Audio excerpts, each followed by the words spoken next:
आज के समय में बहुत सारे लोग बिज़नेस कर रहे हैं और कई सारे लोग अपना बिज़नेस करना चाहते हैं। बट उनसे जब भी पूछा जाता है कि आप लोग क्या कर रहे हो, तो हम बिज़नेस कर रहे हैं। बट उनको ये नहीं पता कि बिज़नेस में वो लोग कौन सा बिज़नेस कर रहे हैं। देखो, बिज़नेस के भी बहुत सारी कैटेगरीज़ होती हैं, ठीक है। कि आप कौन सा बिज़नेस कर रहे हो तो उसका एक अलग नाम होता है। हम सभी लोगों को सिर्फ ये पता है कि यार हम बिज़नेस कर रहे हैं, बट बिज़नेस में आप किस कैटेगरी के अंदर हो ये आपको पता होना बहुत ज़रूरी है। और मैं यही आज की वीडियो में आपको बताने वाला हूँ। बिज़नेस मुख्यतः 6 प्रकार के होते हैं। आज के समय में आप किसी से भी पूछोगे भाई बिज़नेस कितने प्रकार के होते हैं, उनको सिर्फ 2 ही 3 टाइप के पता हैं, B2B, B2C और D2C, यही सारी चीज़ें। बट एक्चुअल में बिज़नेस के 6 प्रकार हैं, वो भी अलग अलग हैं। और आप सारे लोगों को पता भी है, बट आप लोग ना बोलने में वो गलत कर देते हो, या फिर कई बार वो आप लोगों को उतना पता नहीं होता या समझ नहीं होती, जिस वजह से आप लोग सिर्फ यही बोल के वहाँ से निकल जाते हो कि हम लोग बिज़नेस कर रहे हैं। बट आप लोगों को ये पता होना बहुत ज़रूरी है कि बिज़नेस में आप कौन सा बिज़नेस कर रहे हो। मेरे पास मेरे टैब के अंदर सारी डिटेल्स हैं, मैं आपको 1 बाय 1 बता रहा हूँ ताकि कोई भी चीज़ें मिस ना हो जाए। इस वजह से मैंने टैब के अंदर अभी नोट किया हुआ है। मैं आपको एक्सप्लेन करूँगा कम्प्लीटली। यहाँ से बस एक बार मैं आपको पढ़ के समझाने वाला हूँ, बाकी उसको फिर मैं एक्सप्लेन करूँगा अपने एक्सपीरियंस और अपने नॉलेज के बेस पे। सबसे पहले हम बात करते हैं मैन्युफैक्चरिंग बिज़नेस के बारे में। वैसे मैं आपको पहले बताता हूँ बिज़नेस के कौन कौन से टाइप्स हैं जिसके बारे में बात करेंगे। मैन्युफैक्चरिंग बिज़नेस है पहला, दूसरा है ट्रेडिंग बिज़नेस, तीसरा है सर्विसेज बिज़नेस, चौथा है हाइब्रिड बिज़नेस, पाँचवा है ई-कॉमर्स बिज़नेस, और 6th नंबर पे हम बात करेंगे फ्रेंचाइजी बिज़नेस के बारे में। तो मैन्युफैक्चरिंग के बारे में बात करते हैं। तो इसके अकॉर्डिंग है ऐसे बिज़नेस जो कच्चे माल को तैयार माल में बदलते हैं, जैसे टाटा मोटर्स हो गए, बजाज ऑटो, ये सब, पार्ले जी। देखो, मैन्युफैक्चरिंग जो बिज़नेस है वो सिंपल सा हमें ये समझना है कि वो ऐसा बिज़नेस है जो कच्चे माल को एक कम्प्लीटली डिफरेंट उसको शेप देते हैं, उसको उस कच्चे माल से कोई नया प्रोडक्ट बना रहे हैं, कंप्लीट तरीके से उसको चेंज कर रहे हैं, ठीक है। जैसे कि मैंने कोई रॉ मटेरियल बाई किया, अब मैं उससे कोई नया प्रोडक्ट बना रहा हूँ, उनको जोड़ रहा हूँ या उनको पिघला रहा हूँ या उनको गला के कोई नया प्रोडक्ट बना रहा हूँ जो कि वो उस प्रोडक्ट से कम्प्लीटली अलग है। जो मैं रॉ मटेरियल लेकर आया था उससे वो कम्प्लीटली अलग है, तो वो एक मैन्युफैक्चरिंग बिजनेस में आ जाता है। जैसे कि कोई भी हम प्रोडक्ट की बात कर रहे हैं, मेरे पास जैसे मेरी फैक्ट्री में ही ब्रोचेस हम लोग बना रहे हैं, ठीक है, सपोज दैट। तो मैं रॉ मटेरियल लेके आता हूँ, फिर उसको मैं डिज़ाइन दे रहा हूँ। अभी एक जैसे पार्ले जी की बात करो, पार्ले जी बिस्किट का जैसे एग्जांपल दिया मैंने, तो पार्ले जी बिस्किट की अगर हम बात करें तो पार्ले जी बिस्किट वाले डायरेक्टली बिस्किट तो बना बनाया नहीं ले रहे, वो लोग एक रॉ मटेरियल परचेज़ करते हैं, जो भी उनको यूज़ होता है, शुगर हो गया, मैदा हो गया, सोडा, जो भी वो लोग उसमें डाल रहे हैं, मुझे नहीं पता इतना। तो उसके हिसाब से जब वो लोग वहाँ पे रॉ मटेरियल इकट्ठा करते हैं, उसको मिक्स कर रहे हैं, मिक्सी जो इनका मशीन है, उसके बाद वो लोग जो बिस्किट बना रहे हैं, वो एक उनका एंड प्रोडक्ट जो है वो बिस्किट है। बट उससे पहले जो रॉ मटेरियल्स लेके आते हैं उसको वो लोग मिक्स करके जो प्रोडक्ट बना रहे हैं, वो एक मैन्युफैक्चरिंग यूनिट हो गया। बिकॉज बहुत सारी चीज़ें आप लेकर आते हो, उसको मिक्स करके एक नया प्रोडक्ट बना रहे हो, तो एक मैन्युफैक्चरिंग बिजनेस हो जाता है। दूसरे हम बात कर रहे हैं ट्रेडिंग बिजनेस के बारे में। तो ट्रेडिंग बिजनेस में इन्होंने बताया कि इसमें वस्तुओं को खरीद और बेचा जाता है बिना उन्हें बदले। ये व्यापार खरीद और बिक्री पर आधारित होता है।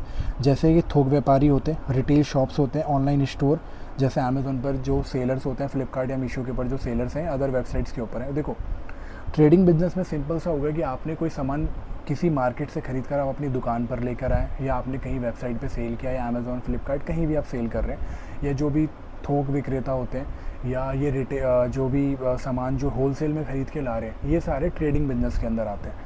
क्योंकि इसमें सिंपल सा है कि आपने सामान लेकर आए, आपने उसमें कोई भी चेंजेस नहीं किया है। जैसे मैन्युफैक्चरर क्या करता है, वो प्रोडक्ट लेकर आ रहा है, फिर उसमें चेंजेस कर रहा है, बहुत सारी चीज़ें ऐड ऑन कर रहा है, फिर वो सेल कर रहा है, तो एक मैन्युफैक्चरिंग हो गया। बट ट्रेडिंग के अंदर क्या है, ट्रेडिंग के अंदर सिंपल सा उसने एक सामान ख़रीदा है और वो सामान को बिना कुछ बदले एज़ इट इज़ मार्केट के अंदर बेच रहा है, उन्हीं के ब्रांड और उन्हीं के सारी चीज़ों के साथ।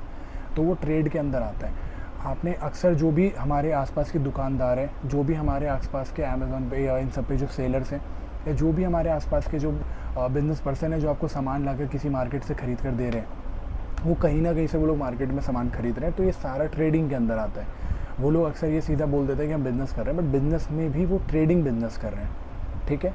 जो सामान रॉ मटेरियल से कन्वर्ट करके एक नया प्रोडक्ट लॉन्च कर रहे हैं, नया प्रोडक्ट बना रहे हो, एक मैन्युफैक्चरिंग यूनिट है, तो वो बिज़नेस कर रहे हैं, बट बिज़नेस में भी वो मैन्युफैक्चरर हैं। तो आपको इस तरीके से समझना है बिज़नेस के जो भी डेफिनेशंस हैं, बिज़नेस के अंदर जो भी कैटेगरी है, उसको बहुत समझना ज़रूरी है। तीसरा आ जाता है सर्विसेज बिज़नेस में। इसमें क्या होता है, इसमें उत्पाद के बजाय सेवा प्रदान की जाती है, जैसे wax, salon, consultancy firm, coaching centre. देखो इसके अंदर क्या होता है, सर्विसेज बिजनेस में कोई प्रोडक्ट नहीं होता। अभी तक हमने ट्रेडिंग और मैन्युफैक्चरिंग में बात करी प्रोडक्ट, यहाँ पे मेन जो गोल है प्रोडक्ट होता है, बट इसमें क्या होता है, सर्विसेज होता है। जैसे आप डिजिटल मार्केटिंग एजेंसी की बात कर लो, कोई भी इंस्टीट्यूट की बात कर लो जहाँ पे क्लासेस प्रोवाइड हो रही हैं, आप स्कूल्स की बात कर लो, कहीं भी जैसे आप कटिंग के लिए जा रहे हैं, राइट, हेयर कटिंग के लिए सैलून्स हो गए, जो भी ऐसे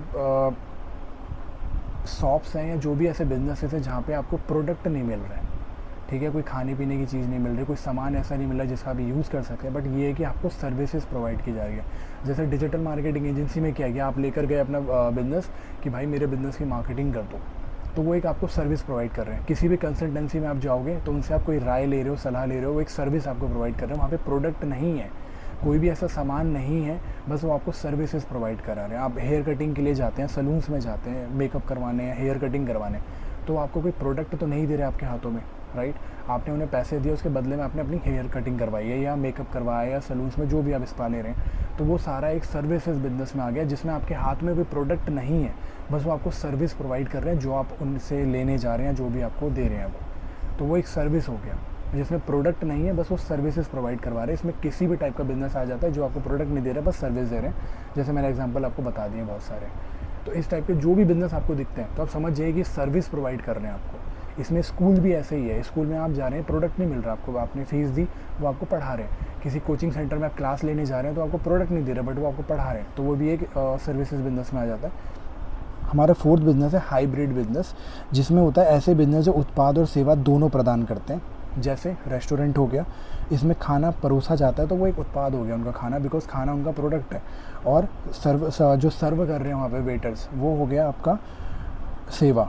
तो और एक कार जो डीलरशिप होती है। देखो इस टाइप के जो बिज़नेस होते हैं, ये हाइब्रिड बिजनेस, इसमें क्या होता है, प्रोडक्ट और सर्विसेज दोनों प्रोवाइड की जाती है। अभी तक हमने बात करी है मैन्युफैक्चरिंग और ट्रेडिंग के अंदर क्या होता है, प्रोडक्ट है, सर्विसेज में सिर्फ सर्विस है, बट हाइब्रिड में क्या होता है, दोनों चीज़ें प्रोवाइड की जाती हैं। जैसे हमने सबसे बड़ा एग्जांपल लिया रेस्टोरेंट का, रेस्टोरेंट में क्या है, खाना है, वो उनका प्रोडक्ट हो गया, सर्व करने को सर्विस हो गई। वहाँ पे रेस्टोरेंट में क्या होता है, खाना बनता है, ठीक है, क्योंकि वो भी एक रॉ मटेरियल्स लेकर आ रहे हैं बहुत सारे, क्योंकि डायरेक्टली खाना तो बनता नहीं, आप सभी को पता है कि खाना कैसे बनता है। पहले वेजिटेबल्स कट रहे हैं, सामान लेकर आए, वो चावल दाल जो भी लेकर आ रहे हैं, बहुत सारी चीज़ें लेकर आ रहे हैं, तो उसको वो कुछ एक प्रोडक्ट बना रहे हैं जो कि एक खाना हो गया। खाने के बाद उन्होंने क्या किया, अब डायरेक्टली ऐसा तो नहीं कि खाना बना के उन्होंने बस अपनी शॉप पे रखा हुआ है, या तो आप लेने जा रहे हैं, राइट, बट आप ख़रीदने भी जा रहे हो तो वहाँ पे भी एक बंदा बैठा हुआ है जो आपको सेल कर रहा है, या फिर आप अपनी टेबल पे बैठ के ऑर्डर दे रहे हैं तो एक बंदा आता है जो आपको सर्व कर रहा है, मीन्स वो एक सर्विस प्रोवाइड कर रहा है आपको। तो एक उन्होंने क्या किया, एक प्रोडक्ट बनाया, या उनके पास एक प्रोडक्ट है जो वो आपको सर्व कर रहे हैं आके। तो आप रेस्टोरेंट में जब आप जा रहे हैं तो सबसे बड़ा एग्जांपल ले लीजिए, हाइब्रिड बिजनेस रेस्टोरेंट बिजनेस का है, ठीक है, रेस्टोरेंट बिजनेस जो हाइब्रिड बिजनेस की कैटेगरी में आ गया। होप कि आप समझ रहे होंगे कि खाना उन्होंने आपको बना दिया है, खाना उनके पास है, वो एक प्रोडक्ट हो गया, बट आप टेबल पे अगर आपके आ रहा है तो वो एक हाइब्रिड बिजनेस में आ गया, क्योंकि आपको सर्व कर रहे हैं, मीन्स वो आपको सर्विस प्रोवाइड कर रहे हैं, ठीक है। तो ये आपको समझना है। हमारा जो फिफ्थ हो गया ई कॉमर्स बिजनेस हो गया, ये तो मैं खुद कर रहा हूँ, तो लेकिन फिर भी मैं आपको एक डेफिनेशन बताता हूँ जो गूगल पे है, कि यह ऑनलाइन माध्यम से किया जाने वाला व्यापार है जिसमें उत्पाद या सेवा डिजिटल प्लेटफॉर्म पर खरीदी या बेची जाती है। Amazon, Flipkart, Meesho, Shopify stores आदि। देखो ई कॉमर्स बिजनेस वो बिजनेस हो गए, आपका जो प्रोडक्ट है वो ऑनलाइन सेल हो रहा है, ठीक है, वो सिंपल सी बात है। ई कॉमर्स प्लेटफॉर्म्स कौन कौन से हो गए, अपने अमेज़न, मीशो, फ्लिपकार्ट, बहुत सारी वेबसाइट्स हैं जो कि सामान अपना बेच रही है। तो सारा जितना भी बिज़नेस ऑनलाइन हो रहा है सारा ई कॉमर्स बिजनेस है। कोई भी बंदा अपना सामान अगर उठाकर, कोई भी उनके पास प्रोडक्ट है या किसी का सामान लेकर भी बेच रहा है, वो मैटर नहीं करता, अगर वो ऑनलाइन बेच रहा है तो वो ई कॉमर्स बिजनेस के अंदर आ जाता है, ठीक है। 6 नंबर पे आ गया फ्रेंचाइजी बिजनेस। ये एक ऐसा मॉडल है जिसमें एक ब्रांड अपने नाम पर संचालन प्रणाली को किसी और को उपयोग करने देती है, अनुमति देता है, ठीक है, जैसे मैकडोनल्ड, KFC, डोमिनोज, पतंजलि चिकित्सालय, ये सारे। देखो फ्रेंचाइजी बिजनेस में ये हो गया कि कोई भी एक बहुत बड़ा ब्रांड बन गया मार्केट के अंदर, कोई भी एक ब्रांड है वो बहुत बड़ा बन गया है।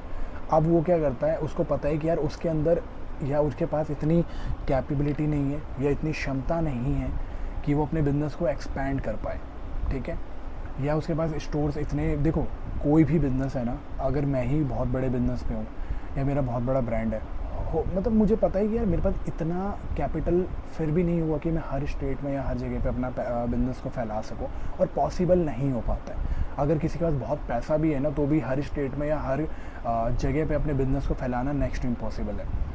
तो इसका सबसे बेस्ट तरीका ये है कि जब आपका एक ब्रांड बन जाए, ट्रस्टवर्दी ब्रांड बन जाए मार्केट में, तो आप क्या कर सकते हो कि एक फ्रेंचाइजी मॉडल लॉन्च कर सकते हो, जिसमें क्या होता है कि देखो टीम मेरी होगी, प्रोडक्ट्स मेरे होंगे, सब कुछ होगा, बट उसको हैंडल करने वाला इंसान कोई और होगा। मैं उससे एक कुछ सर्टेन अमाउंट चार्ज करूँगा। देखो फ्रेंचाइजी मॉडल में ऐसा नहीं है कि मैं फ्री फंड में सब कुछ दूंगा, दुकान उनको रेंट पे लेनी होती है। देखो मैं एग्जांपल के लिए आपको पूरा समझाता हूँ फ्रेंचाइजी वर्क कैसे करता है। मेरा बिज़नेस है, अब मुझे उसकी फ्रेंचाइजी देनी है, तो मैंने क्या करा है कि मार्केट के अंदर लॉन्च कर दिया कि भाई जिसको फ्रेंचाइजी लेनी है मेरे पास आ जाओ।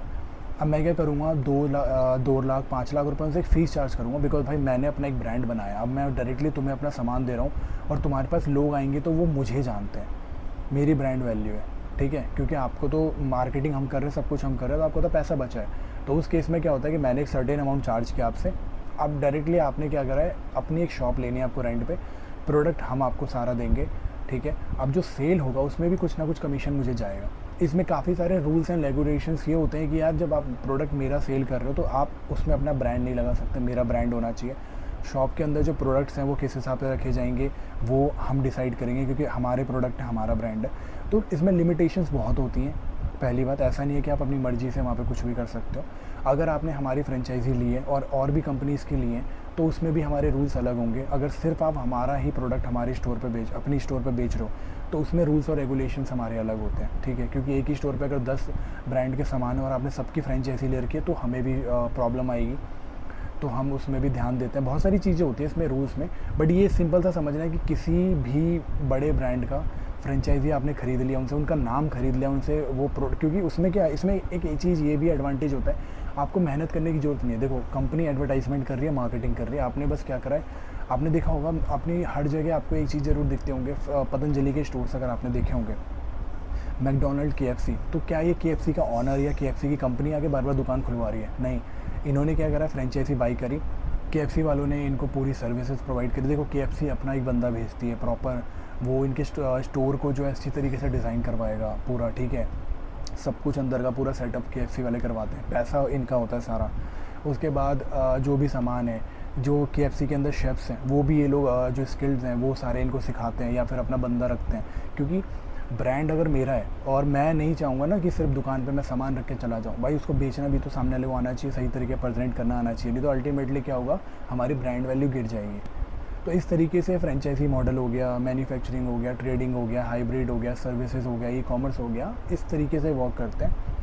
नेक्स्ट टाइम से अगर आपसे कोई पूछे कि आप क्या कर रहे हो, तो ये मत बोलना कि बिज़नेस कर रहा हूँ, साथ में ये भी बोलना है आपको कि बिज़नेस कर तो रहा हूँ, लेकिन बिज़नेस के साथ साथ कौन सा बिज़नेस कर रहा हूँ। बिज़नेस में मैन्युफैक्चरिंग बिज़नेस कर रहे हो, ट्रेडिंग बिज़नेस कर रहे हो, हाइब्रिड कर रहे हो, सर्विसेज कर रहे हो, डिजिटल मार्केटिंग कर रहे हो, या फ्रेंचाइजी बिज़नेस कर रहे हो, ये भी बताना ज़रूरी होता है। या आप नहीं भी अगर बताना चाहते समहाउ, तो आपको बट समझना ज़रूरी है कि आप कौन सी कैटेगरी में आ रहे हैं, ठीक है। होप मैं जो समझाना चाह रहा था इस वीडियो में आप लोग समझ पाए होंगे। मिलते हैं इसी टाइप की नेक्स्ट यूज़फुल वीडियोज़ में, तब तक के लिए thanks for watching this video and please subscribe Nitesh university. Bye bye.